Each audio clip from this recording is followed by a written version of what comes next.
Good morning, everybody. My name is Sobu K, and today is Monday, the 18th of March. It's a beautiful, beautiful Monday morning, a little bit on the chillier side, but we'll get to that in a second. Today, I'm drinking just a straight up black coffee. This is my second cup already. It's been that kind of Monday, but again, I wish you well. I hope you have a better Monday than I've had so far because I'm very, very eepy this morning. Having said that, I just wanted to say that this episode is sponsored by the like and subscribe buttons. Be sure to like, comment, share, and subscribe. Also, click that notification bell so that you don't miss out on any future content. Huge shout out to our executive producers and our sponsors. If you want to sponsor an episode of Good Morning Everybody, reach out to me at contactgoodmorningeverybody@gmail.com. If you want to become an executive producer of this show, be sure to check out the Patreon. It's patreon.com/Good Morning Everybody. That's going to be linked down below in the description. With that being said, let's move on and cover some news of the day. We have some wacky stuff to cover today, but firstly, let's cover Today in History. Today in History, 1766, Parliament repeals the Stamp Act. After 4 months of widespread protest in America, the British Parliament repeals the Stamp Act, a taxation measure enacted to raise revenues for a standing British army in America. 1766, a long, long time ago, 250, a little bit less than 250 years ago, a little bit more than 250 years ago. My brain's still waking up. We're going to move on to a couple other things today. I do want to make sure we cover the weather so that any of our ladies and gentlemen that are hitting the road today know what they're getting into. Today, it actually looks like we're going to have some scattered showers and thunderstorms throughout the U.S., mainly in the sort of eastern and northeastern areas of the United States. Some scattered shower storms in the Florida area. It looks like also sort of towards the Great Lakes area, bits and pieces going through Texas and some of the more southern states. But otherwise, pretty clear skies. Again, it's looking like we're getting a little bit, actually that's a wintry storm it looks like by the Great Lakes. That does make sense. They tend to get some heavier and longer winters throughout the year. So make sure you bundle up if you're in the Great Lakes area and that you are safe while driving. Having said that, though, the average temperature today is going to be a little bit colder than it has, but I know we've really enjoyed those last few days, especially over the weekend, how beautiful it was. I really hope you got a chance to go outside over this weekend because we are going to have a couple cold days ahead of us, unfortunately. It's looking like, of course, we're getting temperatures into the mid 30s to early 40s, depending on where you are, especially if you're more south. But again, that cold front coming down from Canada is really going to be dropping the temperatures for most of the United States today. So if you are commuting this morning, light jacket, hoodie, just something to get you to the office or wherever you're working, make sure that you take care of yourselves and that you don't start the day wrong. So weather today is looking to be a little bit chillier, but otherwise we are going to be okay. It's going to warm up. We're going to have spring. I promise. It is coming. We are going to move on to some of the more news of the day. A lot of things happened over the weekend. Some of the stuff is going to be a little bit old news because, again, if you're following the news over the weekend, I don't run the show over the weekend, so it's a bit of a consolidation, but we are going to cover a couple things. Firstly, we're going to cover, of course, Putin, Kremlin, basically a shoo-in for re-election. He is going to be the continued leader of Russia. Now, of course, this sparks a lot of controversy, being that in Russia, it is mainly a bureaucratic just rerunning for Putin. 99.8% of the ballots were counted, and Putin secured 87% of the vote with a record turnout of 77%. This, of course, is mainly due to the fact that a lot of the opposition are either dead, jailed, or just barred from running. So not really a democracy, more just a bureaucratic show to make sure that Putin gets reelected. In fact, that was actually said directly by his spokesperson. The result was inevitable. Putin's spokesperson said last year that the vote was not really a democracy, but mostly a costly bureaucracy. So a very unfortunate turnout. He will be in charge of Russia until 2030, if not 2036. And so that happened over the weekend. It started off as a probable, turned into a definite. That is on the heels, of course, of the continuing war in Ukraine. Ukraine and Russia have been undergoing fights back and forth, an actual full-scale war since February of 2022. It's been over 2 years since the invasion of Ukraine.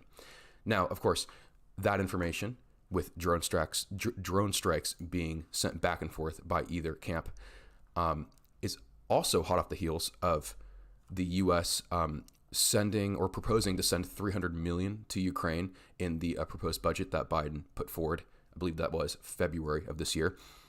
That, of course, does spark a lot of controversy back and forth depending on where you fall in the camps, especially here in the United States. A lot of people saying that's not enough. A lot of people saying that's way too much. It really just depends on kind of where you fall. Obviously, more right-wing, that's a lot. More left-wing, that's not enough. But again, this is after the initial proposed sending of, I believe it was $113 billion of aid to Ukraine in 2022. We have sent thus far $75 billion in assistance to Ukraine, which includes humanitarian, financial, and military support, according to the Kiel Institute of World Economy, a German research institute. Now, that doesn't cover all military aid. We are looking at it is more like $113 billion. That $75 billion is more humanitarian and defensive aid. Military aid in total, we're looking at about $113 billion. Now, I would love to hear your comments down below. I'd love to hear your opinions down below. All of these resources are going to be linked in the description down below. You can take a look at them for yourselves. If I missed anything or if you have a slightly different opinion, let's start a conversation in the comments. That's what this channel is here for. I want to hear your thoughts. And of course, moving on to other things, we're going to be talking about more media and entertainment news now. We're going to talk a little bit about Sweet Baby Ink detected. Now, this developed over the weekend. And if you know anything about this, you know that this is a bit overblown. People have been equating this to Gamergate. We're going to go through what Gamergate is. People have been calling this Gamergate too. Now, what I will say about this is just a very, very extremely brief recap. It's been 10 years, by the way, since Gamergate. Gamergate was essentially 10 years ago a game developer who was dating a woman in the games industry, became very vindictive when they broke up, and essentially did a whole tirade, several posts throughout social media, accusing her of trading favors for positive reviews of her indie game. Now, of course, this is a nothing burger. This is just a spiteful X. However, it turned into just the biggest manufactured outrage to grace gaming kind. It mutated into one of the first fronts of the modern culture wars, driven by social media, misogyny, and the weaponized disaffection of young men. Now, this was such a big thing 10 years ago that people like politicians and larger figureheads like Steve Bannon hopped on the train, causing this to turn into sort of a playbook for what we're seeing now today with culture wars and the back and forth between what you would consider to be alt-right and also sort of more woke culture, which is terminologies that a lot of these alt-right people tend to use. Having said that, though, it really was just sort of a nothing burger. It was sort of this idea that a lot of these video games are being steered and intentionally indoctrinating their players with more woke LGBTQ plus and feminist sort of ideologies. Now, again, anyone who plays video games knows that video games reflect the modern world that we live in today, and they reflect all sides of that world. It is not just one side or the other. Video games, especially games that we relate to as players, they are meant to be representative of who we are and the world we live in. So we're going to have a broad span of different types of people, of different types of ideas, of different types of characters in those video games.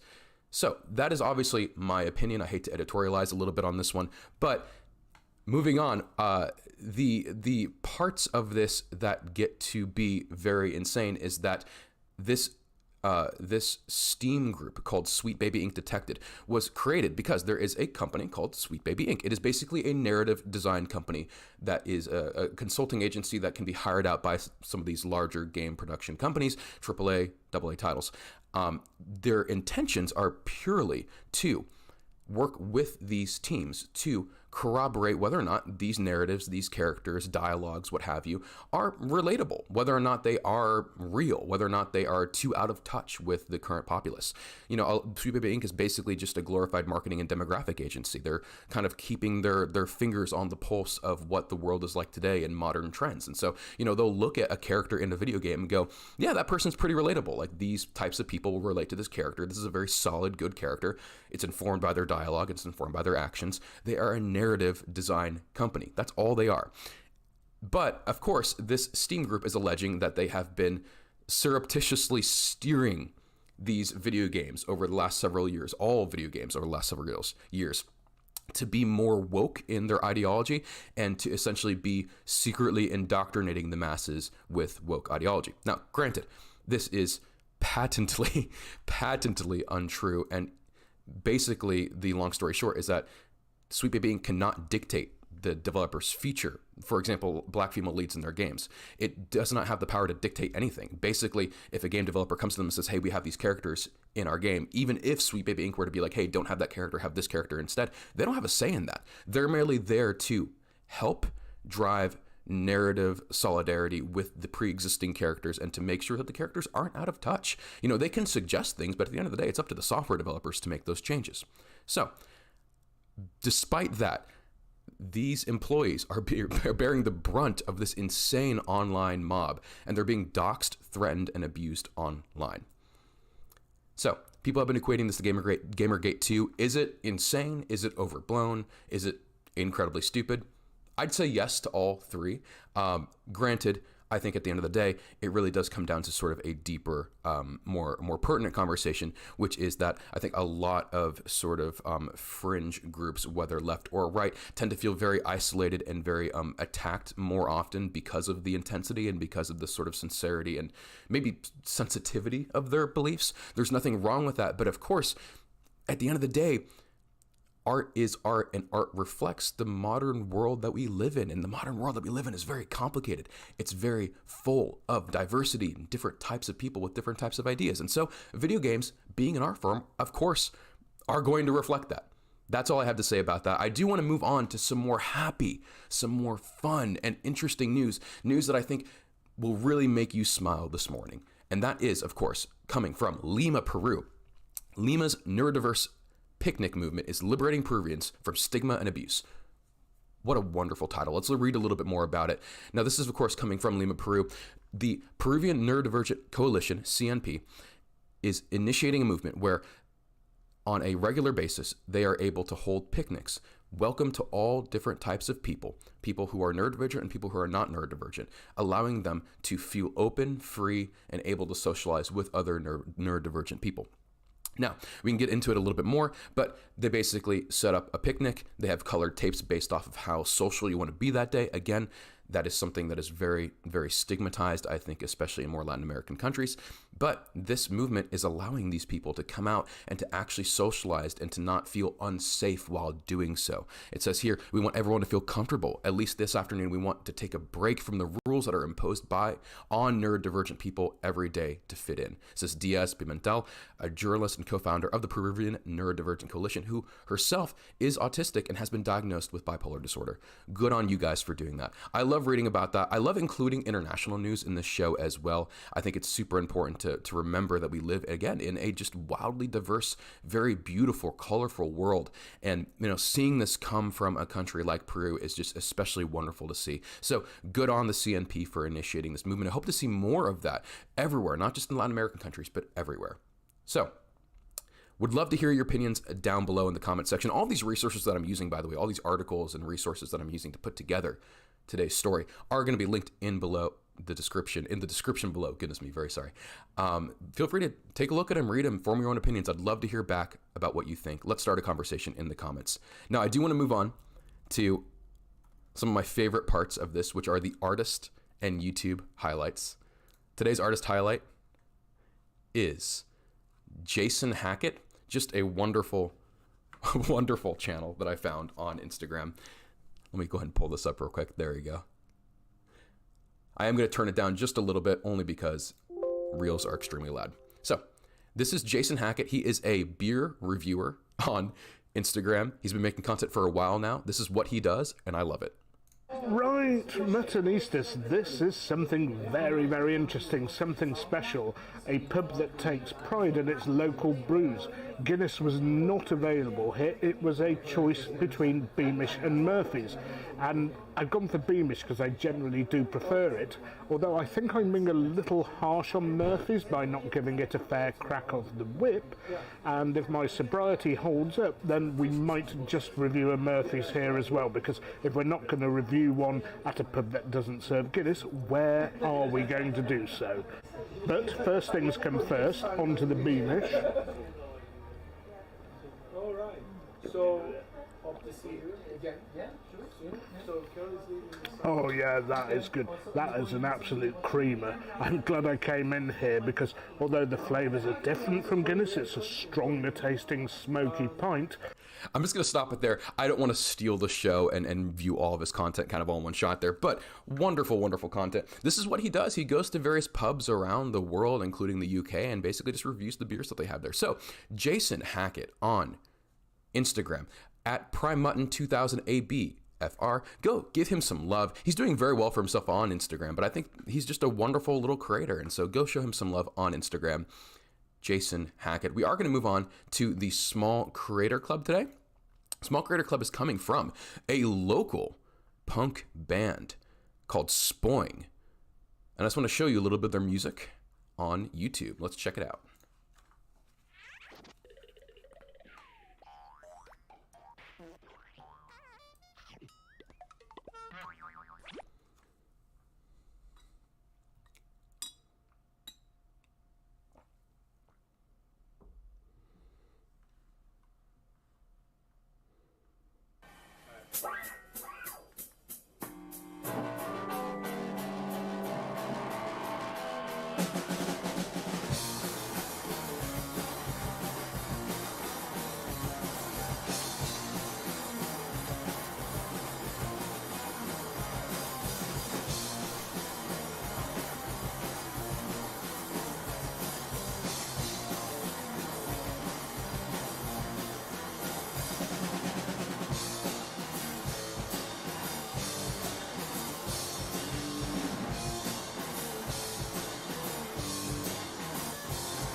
Feel good.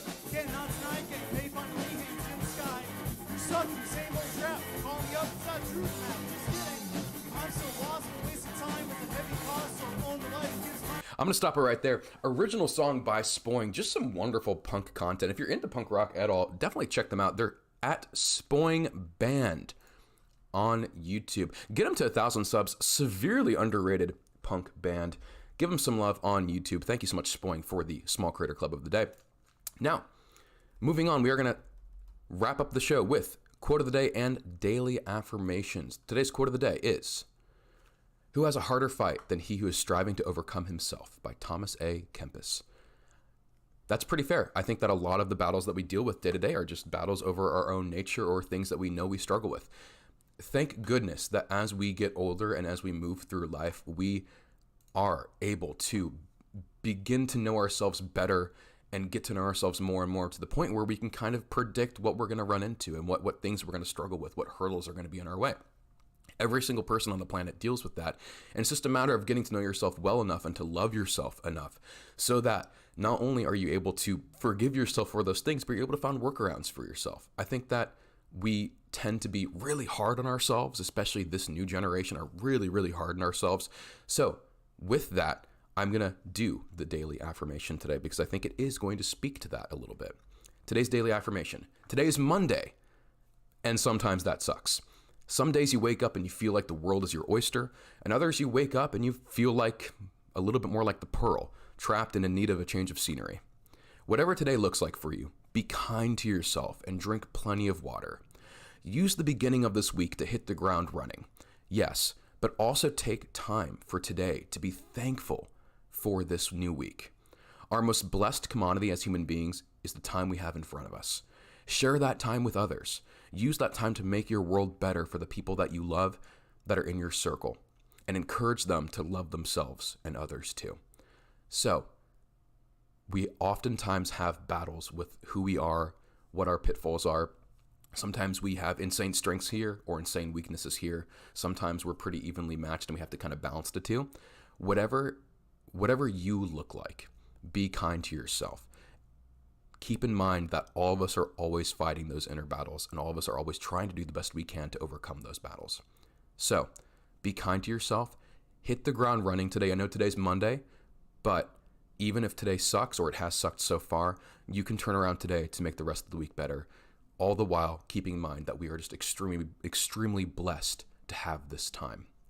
With that being said, that will do it for today's episode. I just want to say big thanks to Good Morning Everyone's sponsors, executive producers, and just all of the patrons. If you would like to see your name listed here as well as with the executive producer title, please consider joining the Patreon. You'll get access to exclusive content, merchandise, and community found nowhere else. If you have art or a channel that you would like us to share with the world, please email your submission to goodmorningsubmissions@gmail.com for a chance to be featured on the show, just like Spoing and just like Jason Hackett were today. If you'd like to join the Patreon, like I said before, link is right there and in the description below. And if you'd like to become a sponsor of Good Morning Everybody, feel free to contact me at contact goodmorningeverybody@gmail.com. We can start that conversation and take a look at what that would look like. With that being said, thank you so much for being here today. I hope you have a great rest of the day. Be gentle with yourself, but also go out and make today great. Thanks so much, and take care.